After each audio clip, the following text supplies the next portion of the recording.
사도행전 18장 1절에서 8절까지 말씀 한 절씩 교독하겠습니다. 그 후에 바울이 아덴을 떠나 고린도에 이르러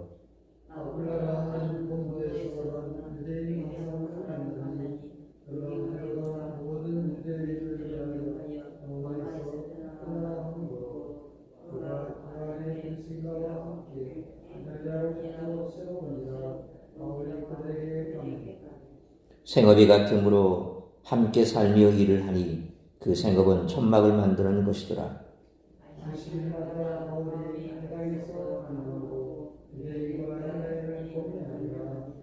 실라와 디모데가 마게도냐로부터 내려오매 바울이 하나님의 말씀에 붙잡혀 유대인들에게 예수는 그리스도라 밝히 증언하니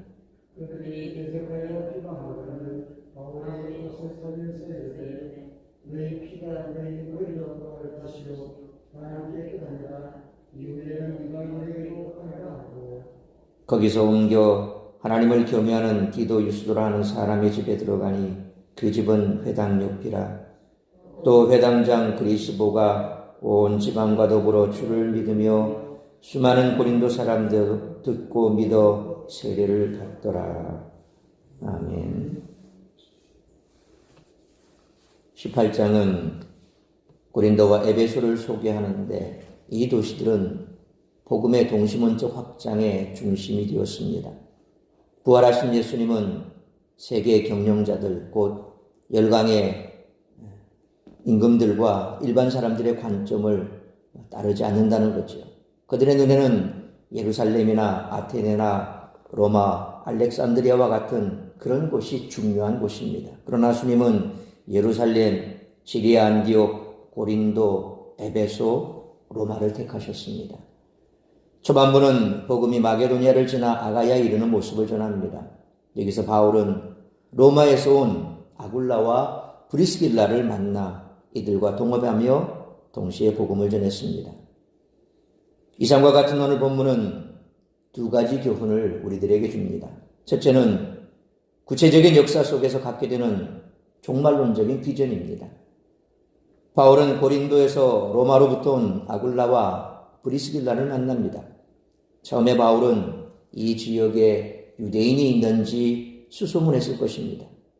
혹은 아니면 고린도에서 자신의 기술로 일할 기회를 찾다가 기술을 가진 사람을 소개받았는데 그들이 이 부부였을 수도 있습니다. 그러나 바울과 이 부부의 만남은 복음의 동력자 이상의 의미가 있습니다. 이때 바울은 로마와 그곳에 세워진 교회에 대해 자세히 듣게 되었을 것입니다. 사실 로마서는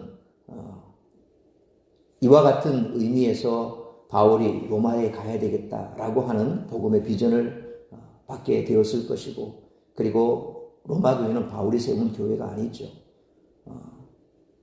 바울이 복음 전도를 하면서 많은 교회들을 세웠습니다만 로마 교회만큼은 자생적으로 그곳에 교회가 세워졌던 것을 보게 됩니다. 그래서 어쩌면 로마에서 이곳에 온 브리스길라와 또 아굴라 부부에 의해서 로마의 소식을 듣고 또 그것을 듣자마자 비전을 갖게 된 것 같습니다. 그러나 그는 먼저 고린도에서 그리고 후에 에베소에서 최선을 다합니다.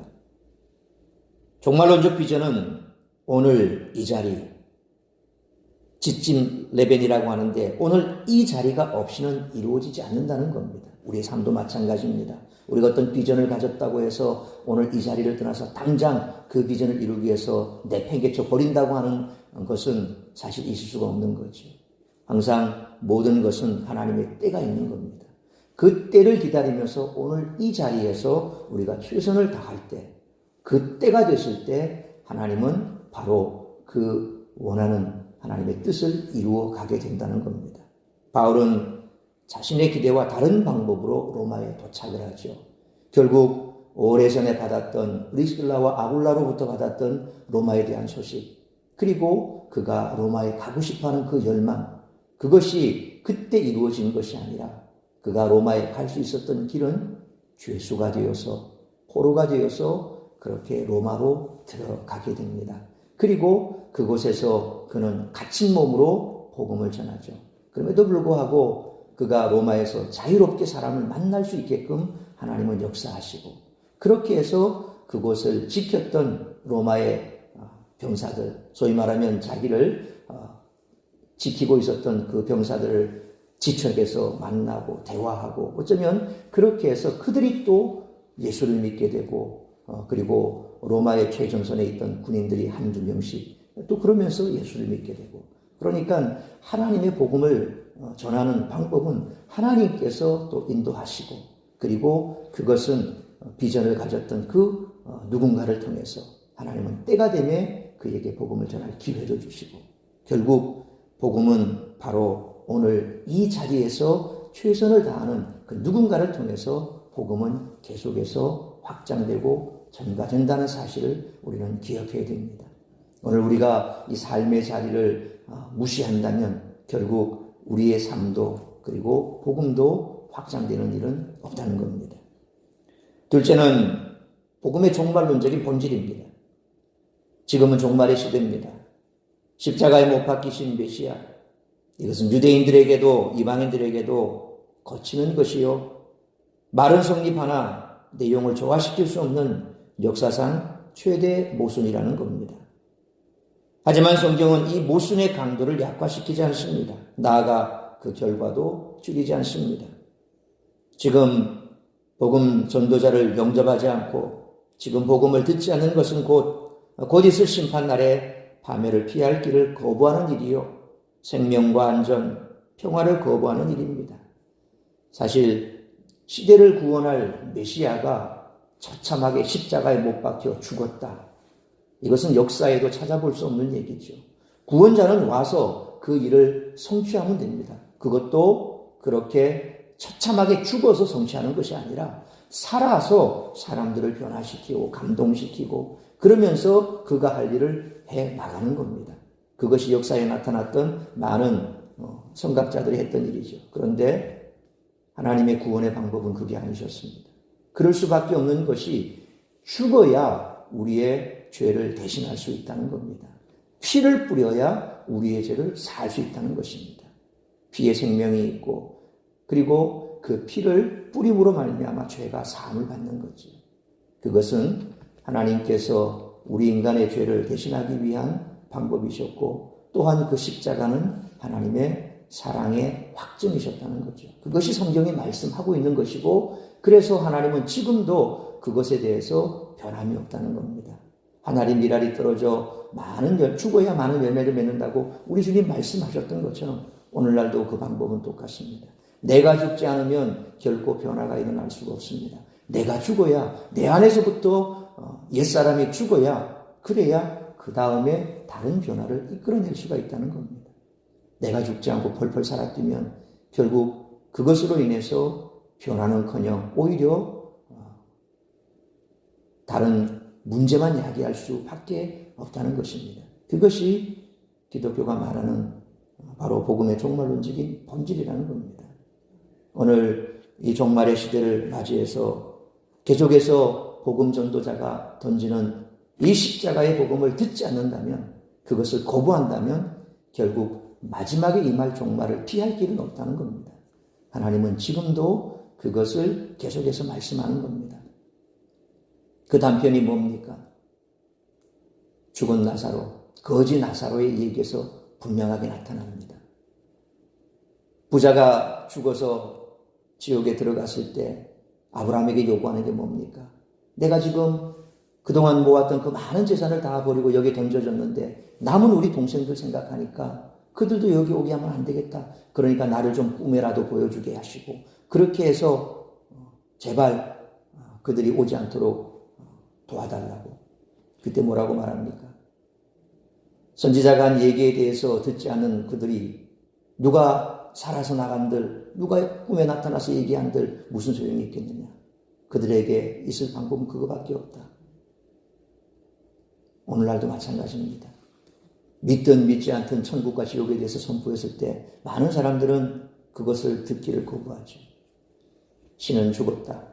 혹은 천국도 없다. 지옥도 없다. 가봤느냐? 네가 가보고 하는 얘기냐? 다 거부합니다. 오늘 이 마지막 시대에 그들의 심판을 면할 수 있는 방법은 복음 전도자의 말을 듣고 변화받는 것뿐이라는 거죠. 그렇다면 나의 기대가 부패한 것은 아닌지 돌아볼 수 있어야 됩니다. 하나님께서 원하시는 것은 바로 그런 겁니다. 오늘도 내 삶의 자리에서 나는 최선을 다해야 되고, 그러면서도 복음이 말씀하는 것은 우리의 삶을 들여서 하나님의 말씀을 전해야 되는 사명입니다. 그런데 많은 사람들은 예수 그리스도를 믿어서 뭔가 로또에 당첨된 듯 이제 예수를 믿게 됐으니까 이제 저절로 복을 받는다.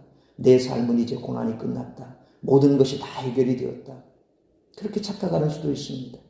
마치 우리가 자판기 앞에 서서 동전을 집어넣고 원하는 물품의 버튼을 누르면 그것이 딸깍 하고 나오는 것처럼, 이제 내가 예수를 믿고 기도하면 다 들어준다고 했으니까, 그래서 기도를 하거나 동전을 집어넣으면 내가 원하는 것이 툭 튀어나오는 것처럼 그렇게 기대하며 사는 사람도 없지 않아 있습니다. 그것이 바로 우리가 말하는 번영의 신학인 거죠. 예수 믿으면 다 잘 돼야 되고, 예수 믿으면 다 문제가 없어야 되고, 그래서 뭔가 문제가 생기면 그것이 그 사람의 잘못이냐 죄이냐 그렇게 정죄하는 그런 세태, 바로 오늘 마지막 시대는 그런 시대를 우리가 살아갑니다. 그래서 복음을 제대로 알아야 되고, 말씀을 제대로 알아야 되고, 믿어도 제대로 믿어야 된다는 겁니다. 그렇지 못하면 우리 스스로도 그와 같은 기대감에 빠져서 오히려 하나님의 뜻을 이루지 못하는, 하나님의 뜻을 이루는 데서 제외돼 버린, 그래서 그냥 그렇게 성경책만 들고 주일날 성전 뜰만 밟고 돌아가는 그런 심령이 될 수도 있다는 겁니다. 그래서 항상 우리 자신을 돌아보고 성경이 뭐라고 말하는지, 오늘 하나님께서 나에게 뭐라고 말씀하시는지 귀를 기울여야 한다는 것이죠. 가끔 교회를 섬기다 보면 나 혼자 애쓰고 있다는 그런 느낌을 가질 때가 있지 않습니까? 다른 사람들은 섬김을 받기만 하고 왜 나만 섬기는가 하고 원망을 하기도 합니다. 하지만 하나님은 가장 적절할 때에 가장 좋은 동력자를 주시는 분이신 줄 믿으시길 바랍니다. 하나님이 바울을 위해 동력자를 주시는 모습을 보면서 동일한 은혜가 우리에게 주어질 것을 기대하시길 바랍니다. 저 역시도 그런 기대 속에 있습니다. 여러분도 동일한 기대가 있는 줄 믿습니다. 여러분이 섬기는 교회, 그리고 내가 섬기는 교회, 그 교회를 돌아보면 때로 정말 동력자들이 필요할 때, 그럴 때 우리가 기도하면 하나님께서는 동력자를 붙여주실 줄로 믿습니다. 따라서 이와 같은 오늘 본문의 말씀을 통해 우리들이 깨달아야 할 것은, 첫째로 1절로 4절 말씀처럼 하나님은 가장 적절한 때에 적절한 동력자를 주신다는 것입니다. 아덴과 고린도는 아가야의 도시고, 빌립보, 데살로니가, 베레아 등은 마게도냐의 도시입니다. 마게도냐에서 핍박을 피해 아덴으로 거처를 옮긴 바울은 원래 거기서 다른 동력자들 곧 신라와 디모데를 기다릴 계획이었습니다. 그러나 신라와 디모데의 도착은 계속 미뤄졌고, 아덴에는 유대인의 회당이 없었기에 복음을 전할 거점도 또 생계를 위한 일자리도 구할 수 없었던 바울은 더 이상 머물지 못하고 1절 말씀처럼 혼자서 아가야 행정수도인 고린도로 이동하게 됐습니다. 그러나 하나님은 바울을 고린도에 홀로 두지 않으시고 아글라와 브리스길라 부부를 만나게 하셨던 것입니다. 오늘날도 우리가 하나님께서 뭔가 급박하게 상황을 몰아가실 때가 있고, 혹은 내 삶의 어떤 정황상 어쩔 수 없이 다른 뭔가 행보를 취해야 될 때, 사실 돌이켜보면 그 모든 것들이 하나님의 인도하심이었다라고 하는 것을 우리는 알 수가 있습니다. 소위 말하면 오늘 내 삶의 문이 닫혀버렸습니다. 그러면 내 삶이 끝난 것이 아닙니다. 또 다른 문을 열어주신다는 겁니다. 바울이 전도 여행을 시작할 때 이제 아시아의 지역에 다시 한번 돌아보면서 교회를 든든히 세워야 되겠다라고 마음을 먹었지만 하나님은 됐다고 말씀하셨습니다. 이제는 그곳이 아니라 유럽으로 가라고 말씀하시는 거죠. 그래서 환상 중에 마게도냐 사람을 보여주시고 와서 도와달라고 그렇게 환상을 보여주시며 유럽 쪽으로 가라고 하신 거죠. 그러면서 빌립보 지역을 가게 되고 거기에서 루디아를 만나고 또 그러면서 교회가 세워지고 하나님의 일하심은 내 뜻과 다를 때가 있습니다. 내 삶에 오늘 문이 막혔다고 해서 내 인생이 이제 절망적이고 끝이 난 것이 아닙니다. 분명히 말씀하지 않았습니까? 우리가 감당할 시험만 주시고 감당할 시험을 우리가 감당하지 못할 시험이면 피할 길도 주신다고 그랬습니다. 바로 우리의 삶이 그런 겁니다. 오늘 바울이 그가 그 외 동력자들을 기다리다 결국 그곳에 있지 못하고 피하게 되죠. 생계를 유지해야 되기 때문에 또 누군가를 찾아 나서야 됐습니다. 일자리를 찾아야 했습니다. 그럴 때 하나님께서 딱 맞게 준비하신 사람이 바로 아굴라와 브리스길라 부부라는 겁니다.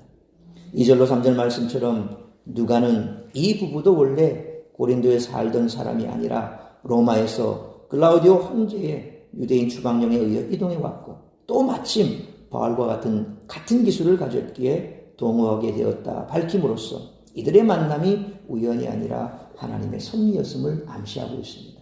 그러니까 하나님의 역사는 우리의 좁은 시각으로 오늘 이곳만 바라보지만 하나님은 온 세계를 다 아우르지 않습니까? 그러니까 여기에서 이 사람을 저기에서 이 사람을 이런 환경에서 이렇게 저렇게 다 그렇게 하셔서 하나님의 일을 이루어 가신다는 겁니다. 그래서 우리의 좁은 시각으로 자꾸 오늘 현재 상황을 판단하고 그래서 오늘 그 현재 상황을 돌파하기 위해서 내 인간적인 생각으로 자꾸 뭔가를 이루어 가다 보면 결국 그것은 하나님의 뜻을 이루지 못하는 일이 나타나게 되는 겁니다. 일이 안 되고 뭔가 안 될 때는 기다리면 됩니다. 기도하면 됩니다. 억지로 짜내는 것이 아니라 하나님의 때를 기다리면 그러면 준비된 자는 그때가 되면 뭔가 일할 기회가 생긴다는 거죠. 항상 우리는 앞서가려고 애를 쓰는 것이 아니라 성령의 인도하심을 따라가려고 애를 써야 됩니다. 그러려면 한 템포 숨 고르기도 필요합니다. 사실 아굴라와 브리길라는 이후 바울의 복음 사역에 있어서 천군만마와 같은 그런 존재였습니다. 비록 바울이 기존의 동력자들과 함께 이동할 수 없었지만 하나님은 새로운 동력자를 만나게 하시고 4절 말씀처럼 안식일마다 유대인의 회당에서 복음을 전하는 기회도 얻게 하셨습니다. 그러므로 혹시 지금 내가 혼자 주님의 일을 감당하고 있다라고 생각이 들지라도 하나님은 가장 적절한 때에 적절한 동력자를 주심을 믿고 내게 주어진 사명 잘 감당하는 우리 모두가 되시기를 축원합니다. 두 번째로 5절로 8절 말씀처럼 기대했던 사람이 돕지 않는다고 원망하고 비방하거나 낙심하지 말아야 한다는 것입니다. 바울은 탁월한 성경 교사였음에도 실라와 디모데가 도착하기 전까지 복음을 명백하게 전하지 못하고 구약 성경에 나타난 메시아 예언에 관해서 가르치고 있었던 것 같습니다. 하지만 5절 말씀처럼 동력자들이 그에게 도착하자 바울은 용기를 얻어 예수님을 그리스도라 밝히 증언합니다. 바울의 설득력 있는 가르침에도 유대인들은 복음을 받아들이지 않았고 오히려 이방인들이 받아들였습니다. 사실 바울도 유대인들이 믿고 동력자가 되기를 바랐을 것입니다. 그러나 6절 말씀처럼 바울은 유대인들을 향해 옷을 털고 이방인들과 함께 하겠노라 선언을 합니다. 바울은 7절 말씀처럼 회당 옆집이었던 디도유스라고 하는 하나님을 경외하는 이방인의 집으로 거처를 옮겨서 사역하기를 시작합니다. 이방인의 집을 거처로 삼은 것은 이방인과 함께하기를 꺼리는 유대인들의 접근을 어렵게 합니다. 그럼에도 불구하고 8절 말씀처럼 회당장이었던 그리스도가 믿고 온 집안이 세례를 받았고 또 고린도의 여러 이방인에게 복음이 전파되어 세례를 받는 일이 일어났습니다. 이처럼 바울은 자기와 가까운 유대인들에게는 소수의 동력자만 얻었지만 오히려 수많은 이방인을 형제로 얻을 수가 있었던 것입니다. 하나님은 기대하지 못했던 상황 가운데 동력자를 주심으로 주의 나라를 확장시켜 나가십니다. 그러므로 하나님께서 우리에게 적합한 동력자를 보내주실 것을 믿고 기대했던 사람이 돕지 않는다고 원망하고 비방하거나 낙심하지 말고 하나님의 때를 기도하고 기대하며 기다릴 수 있는 우리 모두가 되시기를 축원합니다. 사랑하는 성도 여러분, 아굴라 부부가 천막을 만드는 일을 했다는 것을 생각해보면 사회생활에서도 하나님이 우리에게 가장 좋은 사람을 가장 적절한 때에 붙여주심을 알 수가 있습니다. 하나님이 우리의 모든 삶을 주관하고 계시는 줄 믿으시길 바랍니다.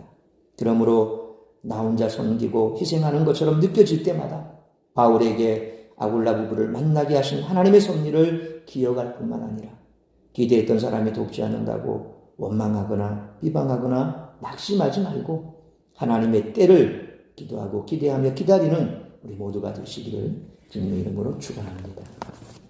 기도하겠습니다. 거룩하신 아버지 하나님, 은혜와 사랑을 감사합니다. 오늘도 말씀으로 예배로 이 하루를 시작하게 하셨으니 감사합니다. 오늘도 주신 말씀 가슴에 새기며 지금 내 삶의 자리를 돌아보는 시간 되게 하여 주옵소서. 내 삶이 때로 주님의 나라와 복음을 위해 헌신하는 삶이었고 주님께서 원하시는 바 그 길을 걷기 위해 애쓰고 수고하는 삶이었지만 그럼에도 불구하고 여전히 홀로 고군분투한다고 느껴질 때 그때 하나님의 위로가 필요한데 오늘 그 위로를 허락하여 주시기 원합니다. 우리의 삶을 주님께서 책임져 주실 줄 믿습니다. 그러므로 오늘 내가 힘들게 주의 나라와 복음을 위해 혼자 애쓰고 수고하고 있지만 때가 되매 하나님께서 필요한 동력자를 붙여주실 줄로 믿습니다. 그러므로 앞서가지 않게 하시고 또한 하늘을 향하여 원망하지 않게 하여 주옵소서. 우리가 하나님을 원망할 수 없는 것은 우리는 이 땅에 발붙고 살아가는 연약한 자들입니다. 아무리 우리가 뛰어나다 할지라도 하나님의 미련함에 미치지 못하는 어리석은 자들입니다. 그러므로 때가 되면 하나님께서 우리의 삶에 막혔던 문들을 열어주실 것이요 또한 우리의 모든 필요를 하나님의 때에 들어온다며 주실 줄로 믿습니다. 그러므로 나의 동력자를 하나님께서 때가 되면 붙여주실 것이요 또 지금 당장 내 기대와 다르게 기대했던 자가 나의 삶에 내 사역에 동참하지 않는다 할지라도 하나님께서 분명 때가 되매 우리의 모든 문제들을 해결해 주실 줄로 믿습니다. 그 때를 기도하고 기대하며 기다릴 줄 아는 그런 우리 모든 성도들 될 수 있도록 도와주옵시고 그렇게 성숙한 우리 성도들로 인하여 날마다 교회가 부흥하고 성장하고 하나님 나라가 확장되는 우리 사랑샘 교회 될 수 있도록 크시는 종 베풀어 주시옵소서. 이 모든 말씀 우리 주 예수 그리스도의 이름으로 기도하옵나이다. 아멘.